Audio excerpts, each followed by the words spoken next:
no como el adolescente que vive en un mundo ficticio, es que en este momento no era ficticio, era real. O sea, veías la cruz y es que eso eran hechos reales. Eran hechos concretos, o sea, eso era verdad. Jesús había puesto una corona de espinas, se había clavado en las manos y los pies a un madero, había destrozado su espalda. O sea, era verdad. Y no lo había hecho por mí, como dice la Escritura, cuando soy justo, que por eso lo hace cualquiera. No, que estamos hablando de que era un sinvergüenza. Y que Jesús me quería.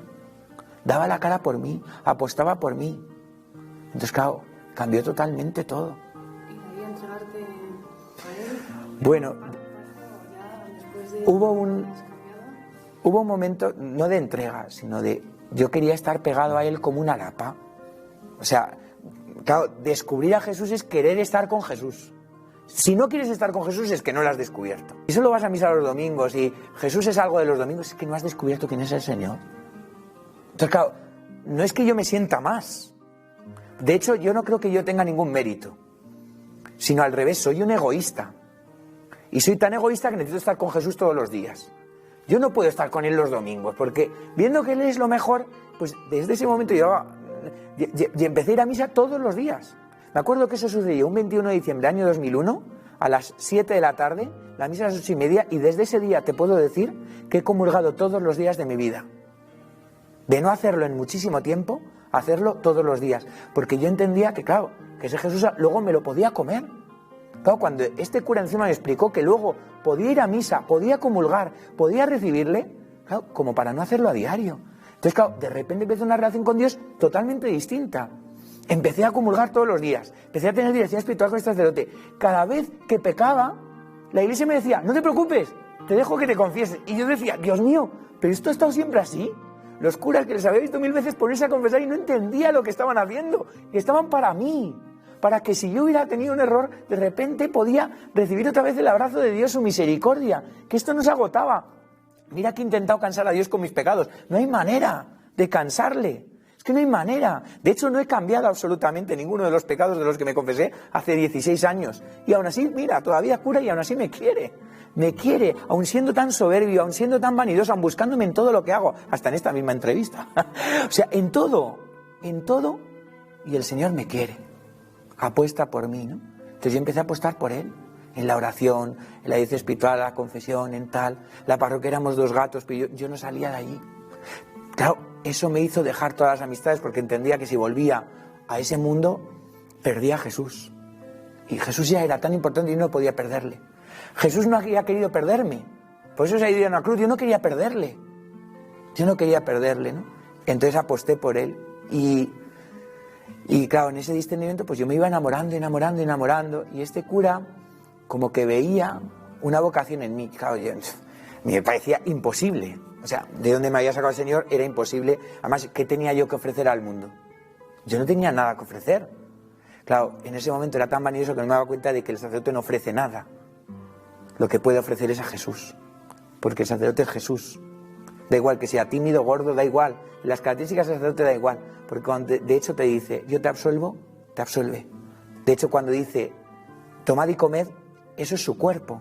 Cuando te dice, yo te bautizo, realmente eres hijo de Dios, ¿no? Lo único que te puede ofrecer Él. Pero claro, yo en ese momento no lo veía. Yo veía, pues, las capacidades que se suponía que tenía un cura, que luego Dios se ha cargado todo ese esquema. Me ha dicho que no vale para nada. Que o está Él en el esquema o yo no le puedo ofrecer nada al mundo, ¿no? Y entonces, en ese sentido, pues claro, sí es verdad pues que hubo una cosa que cambió en mí. Y es que ser cura no me hubiera importado que el Señor me lo hubiera pedido, o sea, porque me lo pedía Él. Tampoco creía que me iba a ser más feliz siendo cura. De hecho, los curas en ese momento para mí tenían una gran estima y me encantaba estar con cualquier sacerdote. Pero claro, por lo menos ya había cambiado algo en mí, el hecho de que ser cura no es lo peor que te puede pasar en la vida. Eso sí, eso se había pasado. Pero como la vocación la había tenido desde siempre, cada vez el Señor me iba dejando verla más. Pero yo, claro, a mí me escandalizaba un poco que Dios me pudiera llamar a mí. Eso sí, a mí sí. A mí no, o sea, el ser cura me parecía una pasada. Pero vamos, como me parecía una pasada un matrimonio cristiano, me parecía una pasada la vida religiosa. Me parecía una pasada cualquier cosa con Jesús.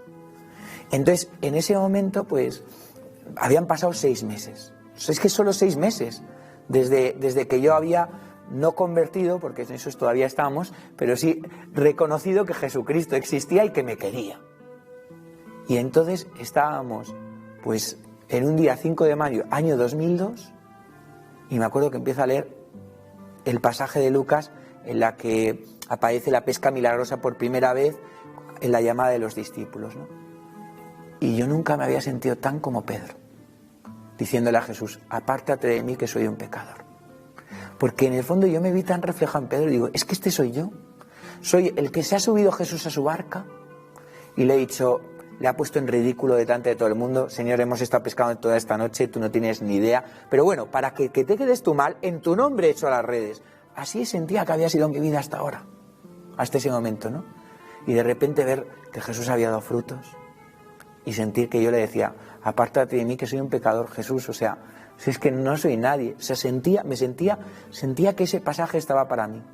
Pero claro, de repente escucho, no temas, a partir de ahora serás pescador de hombres. Y siento que estas palabras en mi corazón estaban escritas desde siempre. Y de repente vuelvo a leer y el Señor me lo vuelve a dejar claro. Vuelvo a leer y el Señor me lo vuelvo a leer, pero así como 10 minutos, diciendo, no puede ser, me lo estoy inventando. O sea, he tenido una sugestión, estoy en los mundos de Yupi. O sea, no puede ser, es que no puede ser. Literalmente no puede ser que estas manos que tantas veces han negado a Jesús, cojan un día a Jesús en la Eucaristía, que perdone los pecados. Es imposible. Pero ¿cómo me puedes querer regalar tanto, Señor, si yo no soy nadie? Yo no soy nadie. Claro, todavía seguía con esa mente de que el amor hay que cobrarlo. Y claro, Jesús todo el rato me está diciendo que el amor es gratis. Que para amar solo hace falta solo hace falta una cosa, que tengas un corazón gratuito. Porque de hecho, si cobras por el amor ya no es amor. Si buscas en el otro algo para ti, ya no es un amor tan puro como el que el Señor busca en mí, ¿no? Y el Señor me estaba amando así, en una gratuidad enorme. Me había dado ya todo, si es que ya me había dado todo, me había dado el perdón de mis pecados, que con eso me habría bastado. Y de repente me da una vocación al sacerdocio. Claro, yo primero me sentí pequeño, inferior, o sea, todo lo que...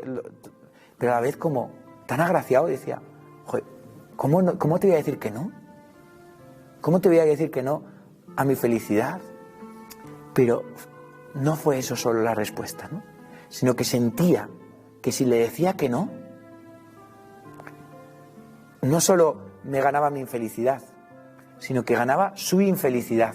Y creo que eso fue lo que me hizo decir que sí. Le veía triste si le decía que no. Veía que él le hacía feliz que yo fuera cura, que yo fuera de él, que yo estuviera consagrado, que mi vida fuera suya, como un esposo que le pide la novia a su esposa. O sea, no solo se la pide para hacerla feliz, sino porque sabe que su felicidad es esa mujer. Y yo sentía que la felicidad de Jesús era yo. Entonces, claro, ¿cómo le iba a decir que no? ¿Cómo le iba a decir que no? No podía decirle que no. Entonces le dije que sí, ¿no? Y claro, al principio pensé que me había vuelto loco, llamo a Javier me dice, pero tío, si esto lo pensaba yo desde hacía muchísimo tiempo, tal. Y no me lo puedo creer. Se lo digo a mis padres, mi madre llorando, pero de feliz, mi padre igual, mis hermanos también. Una preciosidad.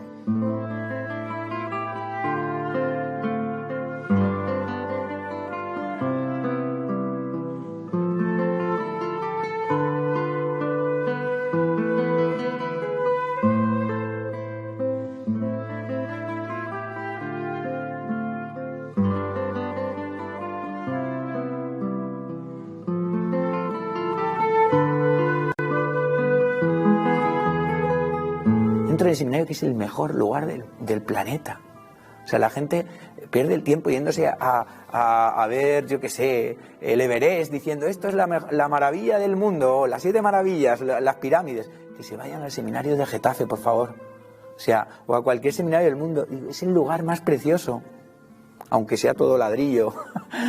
Y bueno, mi seminario no me puedo quejar, que está en Cerro de los Ángeles, ¿no? O sea, que es un lugar precioso. O sea, lo que yo veía ahí era una preciosidad, cómo se amaba al Señor. Y ahí empecé a descubrir pues también un montón de cosas en el trato con los demás. Cuando luego entré al seminario han sido 10 años de mi vida que no cambio. Cada seminarista que ha estado allí, que ahora muchos son compañeros míos sacerdotes, ¿no? O sea, todos mis formadores eran verdaderos padres. Fue una preciosidad tener todos los días la celebración de Eucaristía, el sagrario, todo. Vivir con un sagrario, a mí me parecía alucinante. O sea, que en mi casa había un sagrario. ahora ya es un poco más común, pero que en mi casa había capilla. O sea, me parecía alucinante. Yo antes tenía que salir de mi casa para ir al sagrario más cercano, que estaba 10 minutos andando. En mi propia casa, accesible a la hora que quisiera. Me levantaba a las 2 y estaba ahí el Señor. O sea, entonces me parecía alucinante. O sea, pero alucinante, me parecía el mejor lugar del mundo. El mejor.